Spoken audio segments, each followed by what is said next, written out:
Welcome to School After Hours podcast, where we talk about all things related to out of school time programming and education. I am your host, Jay Lee, and it's going to be a solo episode today, just me, myself, and I. But there is something that I did want to talk to you about that's very important, okay?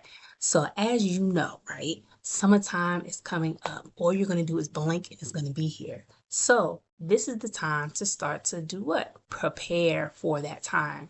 So the time I'm recording this is almost March, it's February, and now's about the time where you want to dig out your good notebook and pen and start writing down some things so you can get prepared for this short but long planning time of that school year, right? So that being said, that's what I'm going to share with you today. I'm going to share with you some of the things that I do to prepare for summer planning. So we're going to go ahead and jump into it. All right, so one of the three things that I do to prepare for summertime planning is to make sure that I do a survey or a feedback survey with the students that I currently have. This is very important to me because this is a great opportunity to see what is working and what's not working in your program, and also see what things you want to transfer into the summer that you've been doing for the school year. Because a good portion of the time, the students that are participating in your program right now are going to be the kids that's going to show up for the summertime as well. So what better way to see what, they like than to do like a small survey, small group feedback activity, however you want to do it, just to see what is working and what's not working and see what you want to change. But it's also a good opportunity to see if what the core character values that you've been reinforcing over the year has stuck, and the strategies that you use for those character development strategies.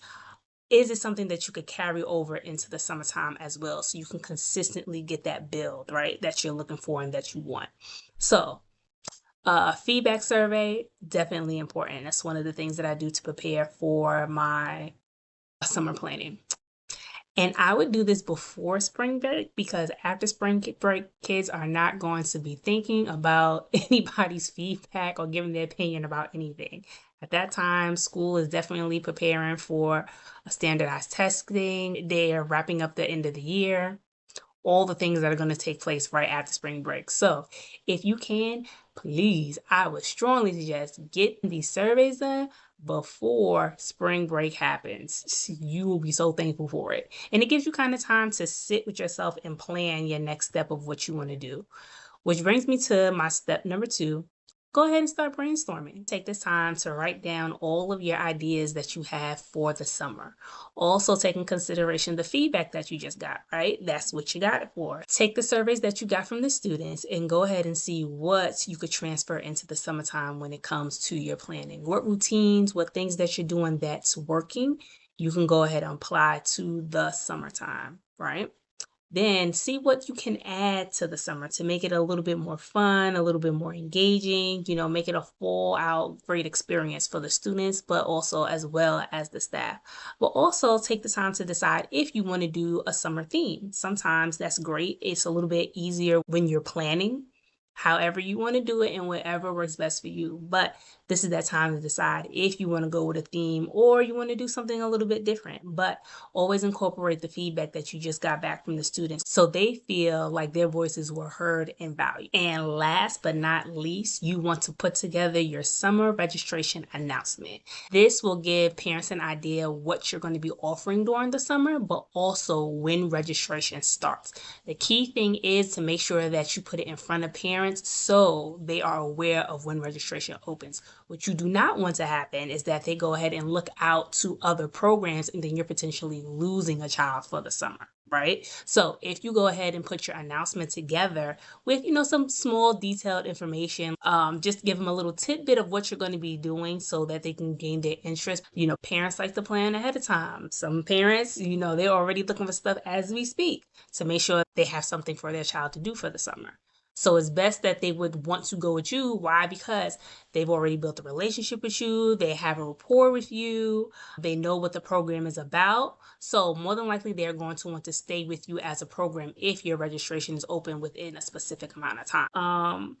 And if you want to, you could break it down into early registration, regular registration, and then late registration.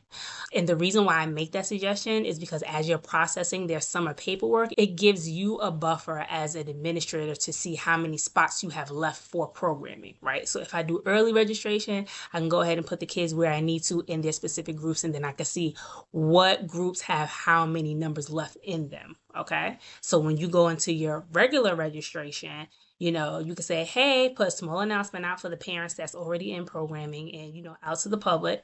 Hey, we only have about so-and-so spots left. First come, first serve. However you want to do it. Go ahead and register as soon as possible.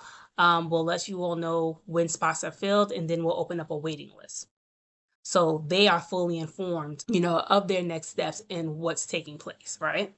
And then after your regular registration, your late registration this is what we got left. This is what we got left, and then we got to open up this waiting list. But you've done your due diligence in letting parents know when registration would start, and you also give yourself time that way to kind of process the paperwork that's coming in, because it's going to be a lot. And please don't do it by yourself. If you need to recruit help and have someone help you manage that paperwork, especially when you're putting it in the database. Definitely get some help. Do not do it by yourself. But like I said, it gives you an idea of what groups are full, which groups are not, all the things in between, so you can kind of let your parents know, or even let the community know what spots are open. Well, those are all the ways that I get ready to do summer planning. If you want to know more about my process, I will be going live on Instagram in March on Wednesdays at 12 o'clock Eastern time to give you more detail about my planning process. So we're going to be going deeper into vision, what do you want to look like, scheduling, all the things. So kind of give you a rundown and idea and, help you go through the process. So hopefully that will be the experience I'll be able to provide for you when I do these Instagram lives in March. So if you're not following us on Instagram, make sure that you do. Well, everyone, that brings us to the end of our show. If you liked what you heard and you enjoyed our conversation, make sure that you're following us on YouTube, but also hit that like button so we know what you are enjoying. You can also find us on other podcast platforms like Apple Podcasts, Spotify, and Google Podcasts if you want to listen to our audio version as well. To get more behind the scenes stuff, make sure that you're following us on our social media accounts, Instagram and Facebook at School After Hours. Well, that's all I have for today. In the words of Mr. Arthur Ashe, start where you are, use what you have, do what you can. Until next time, y'all. Bye-bye.